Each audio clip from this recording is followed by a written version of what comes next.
You know, you kind of hit on something. You're talking about the culture, and we're gonna kind of bounce around here. No, you're right. And that brings me to Steph Curry's legacy, because Steph Curry, if I have a son and my son says he wants to play basketball, I'm gonna say watch Steph Curry, because Steph Curry, the way he plays, you can play that way at the from 5'10" to 6'10". It's not based on just God given talent, right? A lot of what Steph Curry does can be developed, dribbling and shooting. But the most important thing about what Steph Curry does that I would want my child to emulate is that winning comes first. Yeah, he cares about his numbers, he cares about his legacy, but winning comes first. Well, Steph moves off the ball. that's his role. His role requires him to be the scorer that he is. Like that's his role. But you're absolutely right, and that's where that culture comes in. If it's not his night and it's Clay's night, that's why Clay can have a fucking 39-point quarter, because it's not about it for. It's not about that for Steph. It's about what. That's why Steph can take the back seat to Kevin Durant for 2 championships, to where he's not necessarily the guy because he's not the one that wins the finals MVP, but it's still Steph's team, and we all know he's the leader of the team. Question for you. Kobe's your favorite player. Yes. LeBron's my favorite player. Mm-hmm.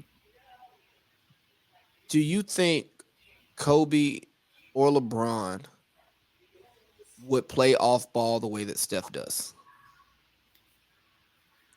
Throughout their skill set, because their skill sets lead them to being on the ball more. But Steph's skill set is an on the ball skill set too. He could definitely run high pick and roll all day and be fine.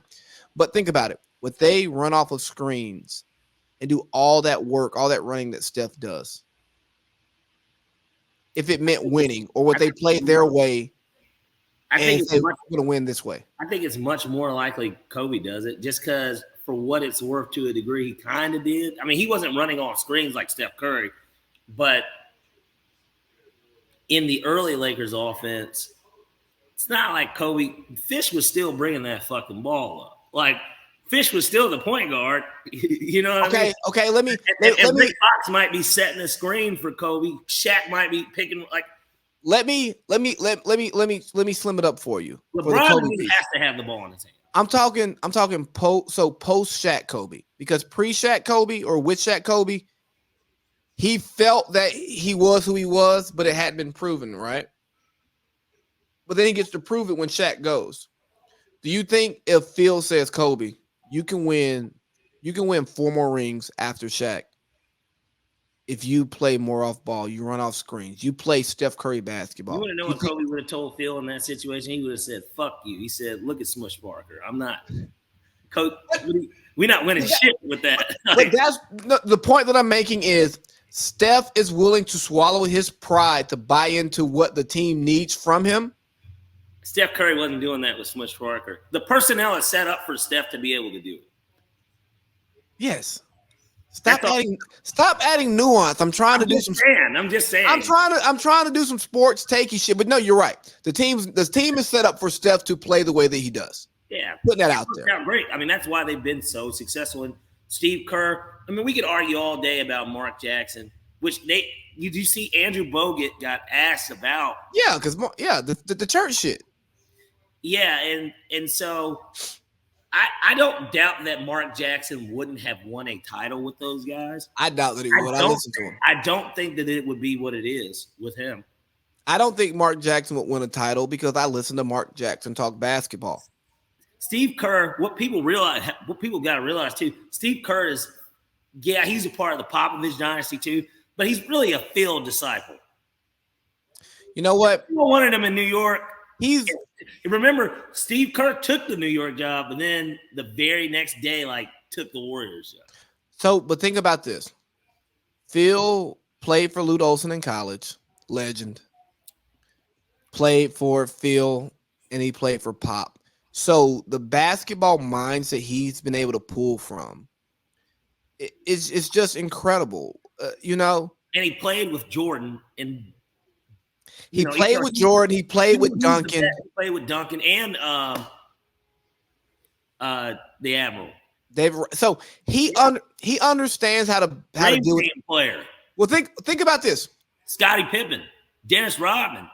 He knows how to manage Draymond because of the guys he played with. He knows how to manage Steph because of the guys he played with. He knows how to manage Clay because of the guys he played with. So he can take all of that. This is why superstars usually don't become good coaches.